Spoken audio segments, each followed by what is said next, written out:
साथ में सारी डिटेल भी दे चुका हूं। अरे आप लोग समझते क्यों नहीं? वो मेरी बेटी है, बेटी। दोपहर से गायब है, अब तक कुछ पता नहीं चला। शहर में नाकाबंदी कर दीजिए। भले स्टेट की सारी पुलिस लग जाए, लगा दीजिए पुलिस को, लेकिन मुझे मेरी बेटी चाहिए। क्या? हाँ, कमिश्नर से तो क्या, मैं मिनिस्टर से भी बात कर लूंगा। हाँ। क्या कहा उन्होंने?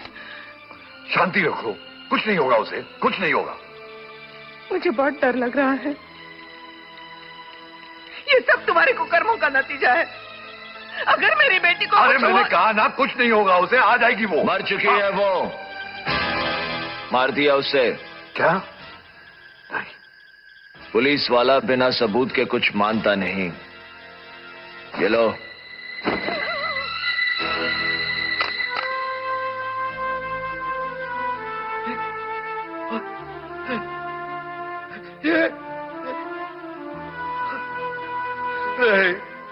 नहीं। कब हुआ, कैसे हुआ, किसने मारा, पंचनामा करना है, केस बनाना है। क्यों इंस्पेक्टर? न जाने कितने ही बेगुनाहों के खून के धब्बे पड़े पड़े सूख गए सड़कों पर, जिनका कभी केस नहीं बना, और जिनका केस बना उन फाइलों पर से कभी धूल उठी ही नहीं। आज अपनी बेटी का खून देखकर घुटने पर आ गए। तुम्हारे ही सताए हुए किसी एक ने मार डाला है उसे। लेकिन इसको क्यों मारा? पिंकी को क्यों मारा? अरे क्या बिगाड़ा था इसने किसी का? क्यों? अहिंसा से अपना हक मांगने वाला सचदेव सारे बाजार काट कर फेंक दिया गया। क्यों?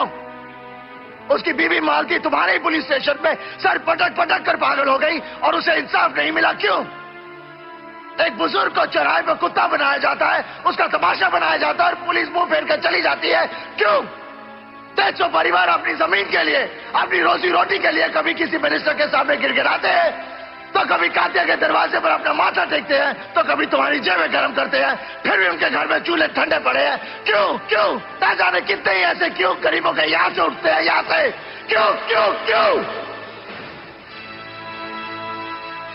जानते हो क्यों? क्योंकि कानून और इंसाफ ताकतवर के घर गुलाम बनकर बैठे हैं, और जब तक ऐसा रहेगा खून यूं ही बहेगा। इस खून के जिम्मेदार तुम हो।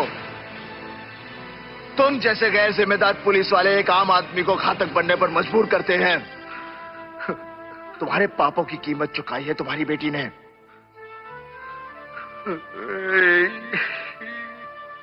ये देखने से पहले मैं मर क्यों नहीं गया? जो दर्द तुम आज महसूस करके मरना चाहते हो, ऐसे ही दर्द लेकर हम रोज जीते हैं। पिंकी, मुझसे कोर्ट में उलझने से बेहतर यही होगा गोविंद कि मामले को बाहर ही रफा दफा कर देते हैं।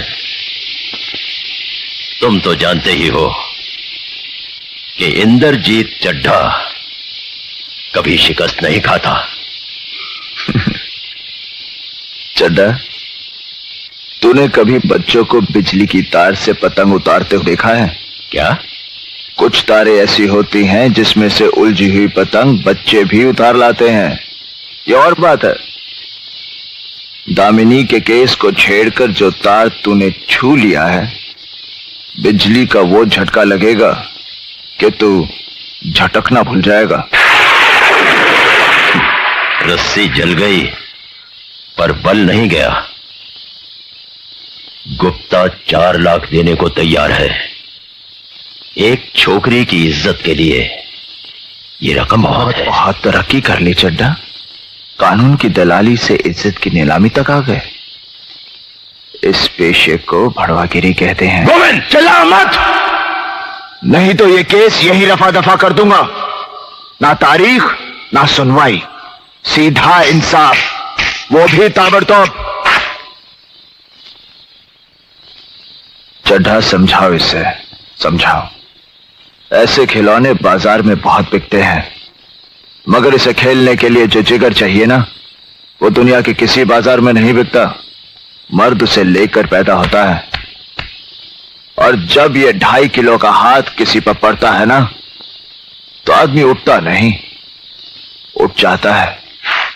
इस सब का जवाब कल अदालत में दूंगा। और हां, अगर अदालत में तूने कोई बदतमीजी की तो वहीं मारूंगा। जज ऑर्डर करता रहेगा और तू पिटता रहेगा। Relax boy.